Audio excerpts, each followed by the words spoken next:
एम्प्यूर। विलयन का उदाहरण नहीं है तो जल में बेंजीन। तनु विलयन की मोललता दोगुनी करने पर मोलल अवनम स्थिरांक होगा अपरिवर्तित।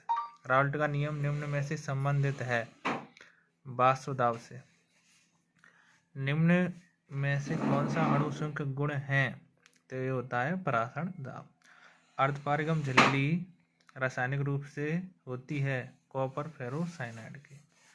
अणुशुल्क गुण नहीं है, वाष्प दाब नहीं होता है। शुद्ध जल की मोलरता 55.6 होती है। किसी विलायक में विलेय के विलीन होने पर उसका क्वथनांक क्या होता है? बढ़ता है।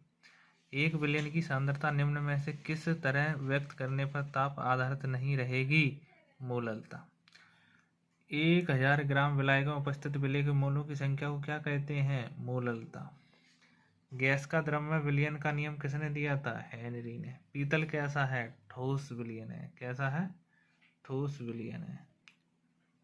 दो या दो से अधिक पदार्थों का सममांगी मिश्रण कहलाता है विलयन। विलयन की सांद्रता ज्ञात करने पर विलयन कहलाता है मानक। अर्धपारगम झिल्ली से केवल के अणु प्रवेश करते हैं विलायक के।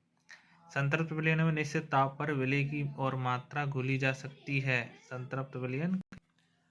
अणुसंख्य गुणधर्म विलयन के निश्चित आयतन में कणों की संख्या पर निर्भर करता है। विलेय परासरण दाब एक गुण है अणुसंख्य का। विलयन जिसका परासरण दाब समान होता है कैसा कहलाता है? समपरासारी विलयन।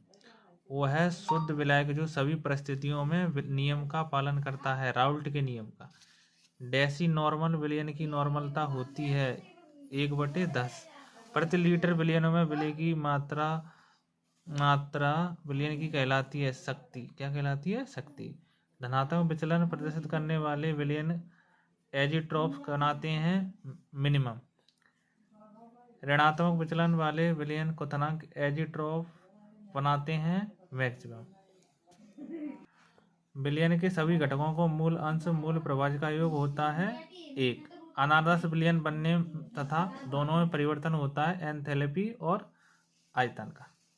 सही जोड़ियां